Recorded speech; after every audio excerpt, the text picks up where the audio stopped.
Então você vai ter uma expansão de investimentos que no início não vai ser tomada como artificial, mas que na realidade é artificial. Porque o Robinson Crusoe, que comia, no exemplo que eu dei ontem, eu não me lembro mais qual foi, ele subia numa árvore, pegava 10 mangas, foi outro exemplo mais válido. Comia 10 mangas por dia, tinha que subir na árvore, pegar a manga, porque a mangueira é uma árvore alta, né? Aí ele resolve passar a comer 9 mangas por dia, continua pegando as 10 na árvore, mas resolve comer 9. Então, em 10 dias, ele vai ter 10 mangas, supondo que não tenha apodrecida do primeiro dia. Ele deixa na água do mar, vamos fazer umas hipóteses simplificadoras, a água do mar é gelada e mantém a manga sem estragar.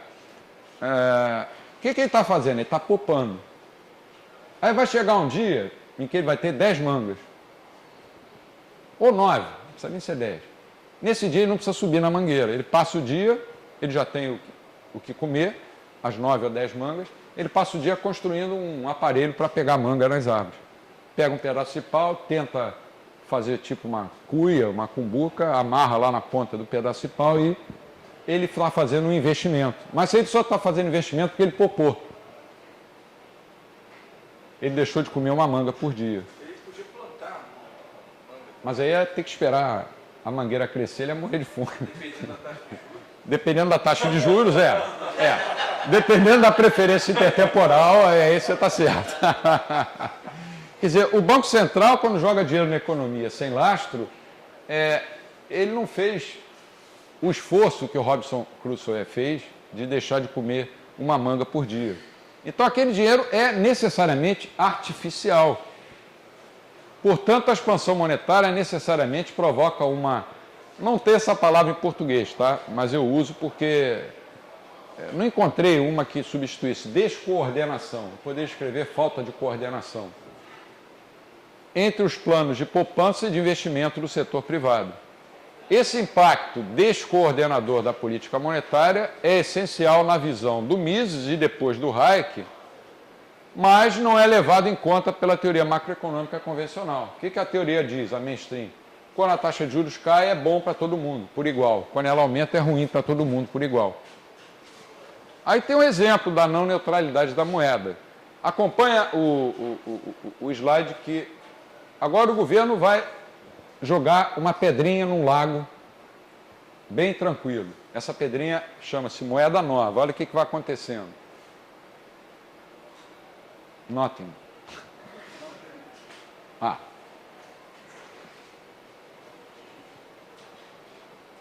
Vai se espalhando. Quando chega lá no final, no último setor, essa moeda aqui já é velha, entre aspas. Quer dizer, já alterou preços relativos em todos os sentidos, em todas as direções aqui. E os que recebem essa moeda velha já estão recebendo uma coisa que não vale tanto quanto os primeiros que receberam. Então eles são prejudicados. Então a moeda não pode ser neutra. A moeda neutra é uma ideia completamente absurda. Ela vai alterar os preços relativos. Se a moeda nova cai num setor ligado, por exemplo, à indústria de petróleo, isso vai favorecer diversas outras empresas, trabalhadores e recursos que estão ligados ali à área de petróleo. Aí ela vai se espalhando, né? Os fornecedores vão recebendo dinheiro, comprando dos seus fornecedores, por sua vez vão comprando dos seus fornecedores, até que vai chegar num setor aqui que não tem nada a ver com petróleo, mas quando esse dinheiro chegar aqui, já está um dinheiro velho, já está desvalorizado. É a mesma coisa que você jogar mel no centro do Pires. É que desenhar mel no Pires ficou mais difícil, eu preferi o exemplo do Mises, que é exatamente esse, né? A nova moeda ou novo crédito não entra na economia uniformemente. Ou, como dizia o Milton Friedman, um exemplo famoso dele, suponha que o Banco Central despeje dinheiro de helicóptero sobre toda a economia. O dinheiro ia cair uniformemente sobre a economia. Não existe nem o anjo Gabriel, quer dizer, só existe no relato histórico da Bíblia, né?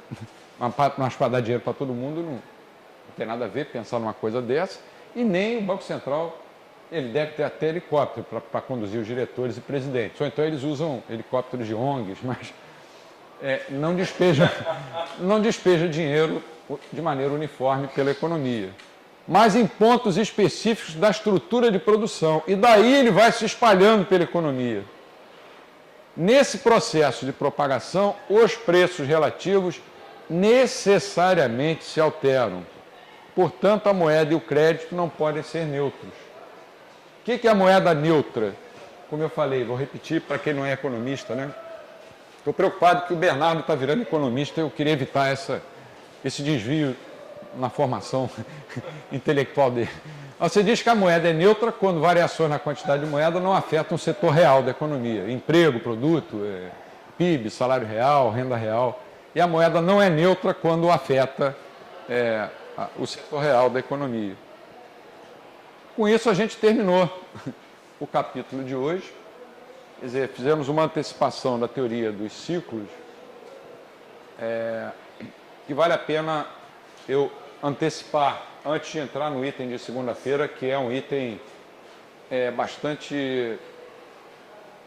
Ao mesmo tempo é interessante, mas para quem não é economista, eu vou ter que explicar essa aula 7 muito bem explicada, senão vai ficar uma coisa meio difícil de entender. É a moeda com uma junta, um parafuso frouxo, que é o keynesianismo. Um parafuso, uma junta apertadinha, como é no monetarismo. Aliás, no keynesianismo a moeda é uma junta quebrada, parafuso quebrado, que já perdeu a rosca. No monetarismo é uma junta arrochada. E para os austríacos é uma junta frouxa. É uma junta frouxa. Então a gente tem bastante tempo para discutir aí. Se vocês quiserem, eu faço a revisão da teoria dos ciclos. Uma coisa é considerada commodity quando ela se torna comum, né? Uma mercadoria como qualquer outra, né? Ela passa até, sei lá, ser uma certa abundância, né? E ela passa a ser uma mercadoria como qualquer outra. Como é que o ouro pode ser considerado uma commodity se ao mesmo tempo ela é considerada também um padrão para a moeda? É porque não é mais considerado como padrão, né? Desde 1923. É uma história longa, mas acho que vale a pena contar. Os governos sempre tentaram manter influência sobre o controle da moeda. Isso começou já na época que havia várias moedas circulando, emitidas por comerciantes ricos em Florença, Veneza e outras cidades comerciais da Europa, na Holanda também. Um belo dia, algum príncipe falou e disse, olha, moeda agora só a que eu emiti. Os outros príncipes gostaram da ideia, claro, quem não quer ser monopolista? E a coisa pegou. Toda moeda que não fosse emitida pelo príncipe passava a ser moeda falsa, mesmo que houvesse confiança nessa moeda. Na história, é uma coisa mais ou menos recente. Isso tem o quê? 300 anos? 300 a 400 anos. Quando os governos descobriram que podiam botar a mão no pires de leite, foi o melhor dos mundos. Inventaram a expressão moeda de curso legal, que para um austríaco não tem o menor valor. Quer dizer, eu sou obrigado a aceitar esses reais que estão no meu bolso, como qualquer um de vocês é obrigado a aceitar se eu pagar. Por quê? Porque a gente é obrigado. Mas se o banco X resolvesse emitir a sua moeda e todos nós aceitássemos, se eu resolvesse emitir uma moeda, chamasse essa moeda de bira, colocasse aqui uma nota de 100 biras com a minha foto, uma nota de 50 biras com a foto dos meus filhos, outra com a das minhas netas, outra com a da minha mulher, sobrinha, família inteira, e vocês aceitassem, porque vocês confiam em mim. Espero que confiem, mas no meu exemplo confiem. Eu ia ser preso como falsário, e vocês também como receptadores e... Como é que chama em direito? Atravessador? Receptadores. Essas moedas das comunidades o governo está olhando até com bons olhos porque acha que é uma moeda social. Pira social, você está tranquilo. Mas ela... Quanto você quiser. Pira social. eu posso... Biscoito clube social, né? Que substitui o Toshin. O Toshin, clube social. Mas eu acho que a questão da moeda social está muito mais ligada ao fato dela ser lastreada em real mesmo. Isso que eu ia falar. Se alguém falasse que está lastreada em ouro, ia ter um problema. Caramba, o Bernardo estragou de vez, virou economista. Fala, João, você falou o que eu ia falar. Você antecipou. Ela está muito mais baseada no fato de estar lastreada em reais. Se ela deixar de ser lastreada em reais, eu tenho a impressão que essas experiências todas acabam. Porque os governos estão interessados em manter isso, porque eles acham que estão ajudando as comunidades pobres. Vamos fazer mais perguntas. Eu acho que esse tema vale mais a gente discutir do que eu ficar... Focado nessa questão mesmo, que você estava falando do Pira, eu realmente não consigo fazer uma distinção da natureza entre o seu Pira e uma nota promissória. Eu tenho uma dificuldade grande em ver uma distinção da natureza disso. Assim, qual seria a distinção do ponto de vista realmente...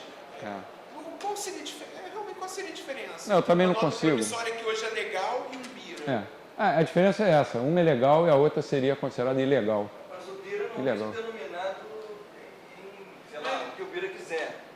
A nota promissória é denominada em reais. Mas legal. ele também é lastreado em fidúcia. Sim.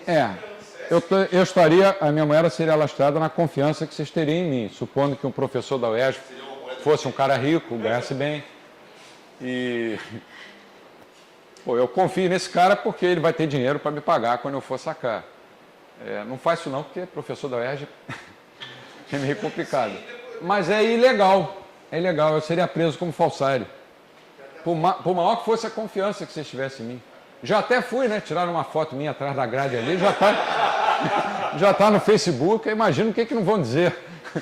Professor austríaco preso por defender ideias liberais. Depois eu até vou procurar um texto a respeito que de repente traga essa diferenciação.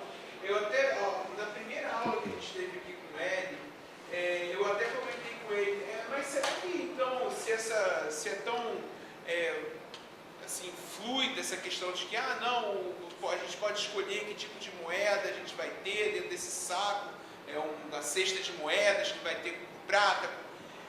Aí eu até brinquei, então por que não só produtos, mas serviços também? De certa forma, um título de crédito como a duplicata, por exemplo, ou, sei lá, o próprio contrato que tenha um contrato sobre um determinado serviço, você vende esse contrato para outra pessoa, você de certa forma, isso não tem uma natureza de moeda? Essa que é a questão que me traz uma grande dúvida e de repente eu estou começando até a vislumbrar a possibilidade de que na verdade a produção de moeda pelo indivíduo é uma coisa tão natural que Estado nenhum pode interferir, por mais que ele tenha. Por mais que ele tente interferir. Entendeu? O mercado sempre vai encontrar ativos financeiros para escapar dos controles estatais. E quanto maior a inflação, maior o incentivo pela busca, pela invenção desses novos ativos. A Argentina, alguns anos atrás, teve esse problema. Eles criaram lá não me lembro como é que chamava, na época do Curralito, alguma coisa que circulava e era aceito por todo mundo. E não tinha nada a ver com o governo. Quando eles saíram do Plano Cavalo. Mas desses três sistemas, qual o que cada um de nós prefere? Os austríacos são divididos. Eu tenho grande simpatia pelo padrão ouro.